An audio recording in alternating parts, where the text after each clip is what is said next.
ডুবে যেতে বসেছিল ব্রাজিল ফুটবলের সোনালী স্বপ্ন। কার্লো আনচেলত্তি আসলেন নাবিক হয়ে। কার্লোর ছোঁয়াতে একটু একটু করে বদলে যাচ্ছে ব্রাজিল, ফিরে আসছে সাম্বা রূপকথার সেই দিনগুলো। কার্লোর অধীনে ভিনিসিয়াস যেন ডানা মেলে ওঠেন। অভিজ্ঞ এই কোচ বাস্তবতা বোঝেন। তার দলের মেন ম্যান নেইমার নন, ভিনিসিয়াস। এমন মনোভাবের একজন কোচকে চেয়েছিল ব্রাজিল সমর্থকরা। 2022 বিশ্বকাপের পর থেকে ব্রাজিল নিজেদের ইতিহাসের অন্যতম খারাপ সময়টা কাটিয়েছে। টানা ব্যর্থতা, কোচ বদল, খেলোয়াড়দের মানসিক অস্থিরতা সব মিলিয়ে দলটার অবস্থা ছিল বেশ বেগতিক। সেরা ফুটবলার নেইমারকে একের পর এক চোটে দলের বাইরে থাকতে হয়েছে। দীর্ঘদিন ধরে গুঞ্জন ছিল রিয়াল থেকে ব্রাজিলে এসে দলটার হাল ধরবেন কার্লো আনচেলত্তি, কিন্তু সে গুঞ্জন নিয়ে জল খোলা কম হয়নি। অবশেষে 2025 সালের মেতে তিনি ব্রাজিলের কোচ হয়ে আসেন। দায়িত্ব নিয়েই তিনি ব্রাজিলকে 2026 বিশ্বকাপে খেলার টিকিট পাইয়ে দেন। এরপর বিশ্বকাপে এসেও কার্লোর চমক অব্যাহত রয়েছে। দীর্ঘদিন দলের মধ্যে যে বোঝাপড়ার অভাবটা ছিল সেটা কেটে গেছে অনেকটাই। ব্রাজিল এখন হুড়মুড়িয়ে গোল করছে, আবার গোল থামাতেও সমান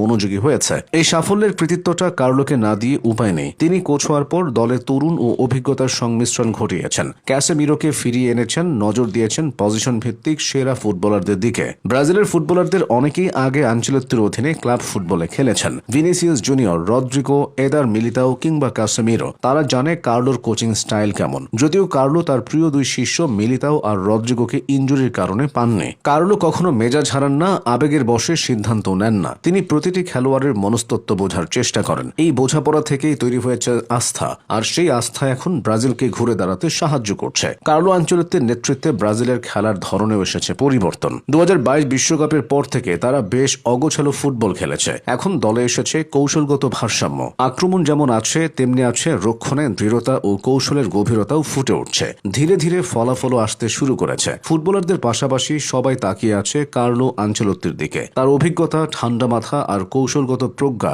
ব্রাজিলকে কত দূর নেবে সেটা হয়তো সময়ই বলবে। কিন্তু একটা জিনিস নিশ্চিত যে আনচেলত্তি দলটাকে ছন্দে ফিরিয়েছেন। তাকে পেয়ে ফুটবলারদের মধ্যে আত্মবিশ্বাস বেড়েছে। কারণ আনচেলত্তি ব্রাজিলের ফুটবলারদের কাছে অভিভাবকের মতো। ভিনিসিয়াসকে তিনি সন্তানের মতো আগলে রাখেন। এই বাড়তি সুবিধাটা মাঠের ফুটবলের প্রভাব ফেলে। এছাড়া কোচ হিসেবে আনচেলত্তির অভিজ্ঞতা তো আছেই। 30 বছরের কোচিং ক্যারিয়ারে ইউরোপের বেশ কয়েকটি অভিজাত ক্লাবে কোচিং করিয়েছেন তিনি। স্পেনে রিয়াল মাদ্রিদ, জার্মানিতে বায়ার্ন মিউনিখ, ইংল্যান্ডে চেলসি এবং ফ্রান্সে পিএসজির হয়ে লিগ শিরোপা জিতেছেন।